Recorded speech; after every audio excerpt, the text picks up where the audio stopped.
The biggest political risk globally at this moment is the election in the United States. What's your reading?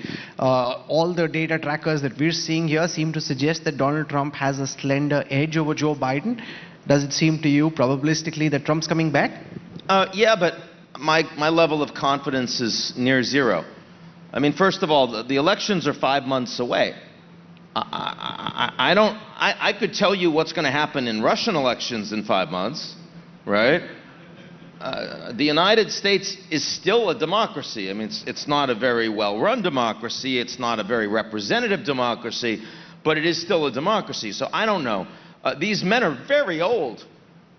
We have no idea if they're both going to be alive in 5 months, right? I mean, that's still an open question.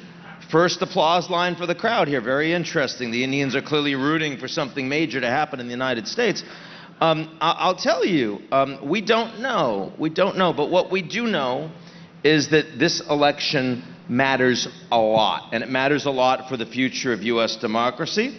And it matters a lot for foreign policy in an environment where there are major wars going on, major tensions going on. The future of the United States is far more uncertain on the back of this election than at any point in your lifetimes.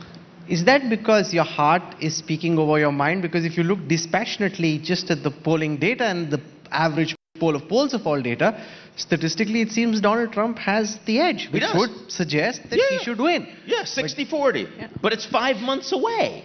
I mean, I would say right now, if the election were today, Trump probably wins. The election is in 5 months. That's an incredibly long time for an election with two really unpopular men that are running. I mean, no, it's not my heart at all. I mean, I think at the beginning of this year, I said I believed that Ukraine would be partitioned. I don't want Ukraine to be partitioned. My heart thinks that's wrong. It's immoral. It's horrible for the future of the world and rule of law and NATO and all of these things, but it's still going to happen. I mean, things that I don't like happen all the time, especially in geopolitics. But this election is too early to meaningfully predict.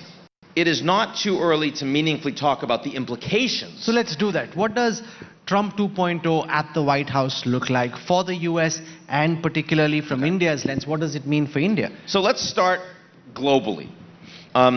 If Trump wins the election, Trump acts like a guy who is very unpredictable, but has the biggest stack of chips. And therefore, you usually fold.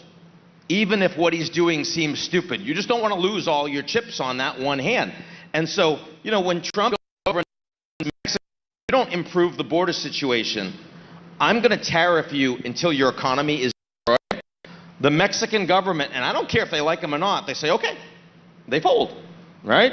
And so I do think that the border situation was more stable under Trump than under Biden for that reason.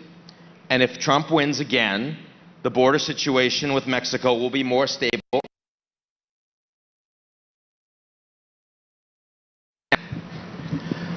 Trump on China. We're talking about 60% across the board tariffs. That's pretty meaningful. What's the reaction of China going to be? It could be, oh my God, I'm weaker now.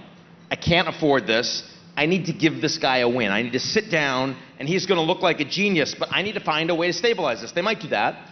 Or China might say, they're trying to contain me. No matter who's in charge, the future is thus. Trump is hated by a lot of American allies. I need to hit the Americans back hard, and this is my opportunity to work with some of the Asian allies that don't trust Trump, and the Europeans that don't trust Trump. Could go either way. Do you feel lucky? Do you feel lucky, right? Middle East.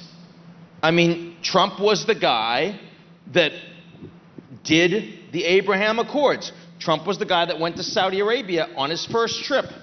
Trump was also the guy that pulled out of the Iranian nuclear deal. Trump was also the guy that ordered the assassination of the head of the Iranian military.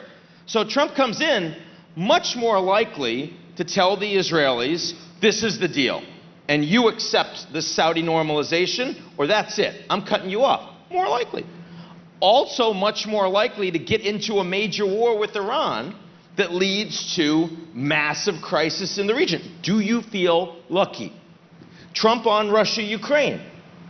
Trump is the guy that is going to tell Zelensky, remember, he said he's going to end the war in one day, which is a long time, one day, right? Trump's the guy that said, I become president, I'm going to call Zelensky, tell him you accept present border, ceasefire, or I cut you off. He also calls Putin, and he says, you accept present border, ceasefire, or I really tariff you, including oil, including SWIFT, including your central bank. By the way, India's not going to like that, right? Is that going to work? Could that end the war? Could end the war. Could stabilize things. Could also create an existential crisis for NATO and a massive cost for globalization, drive the world into a global recession. So you have to recognize that when Trump was president last time, he did a lot of this stuff. But the world was much more stable. So the likelihood of major damage under Trump was low. He said, well, I didn't cause any wars, any new wars, right? This time around, Trump becomes president. He starts with 2 wars. Do you trust him with 2 wars? How about maybe 3, right? That's an open question. So that's the international answer. India should be in a good position relationally with either Biden or Trump. Shouldn't matter much. But Trump is more dangerous for India as a country that needs global stability. You want to continue to grow? You want to continue to hedge? You want to continue to bet incrementally on the U.S. more than China? You don't want Trump. Trump is more dangerous for you. That's a reality. By the way, same thing is true for China. China wants stability. You don't want Trump. You know who wants Trump? Countries that benefit from chaos, right? Russia benefits from chaos. North Korea benefits from chaos. Those are countries that want Trump more.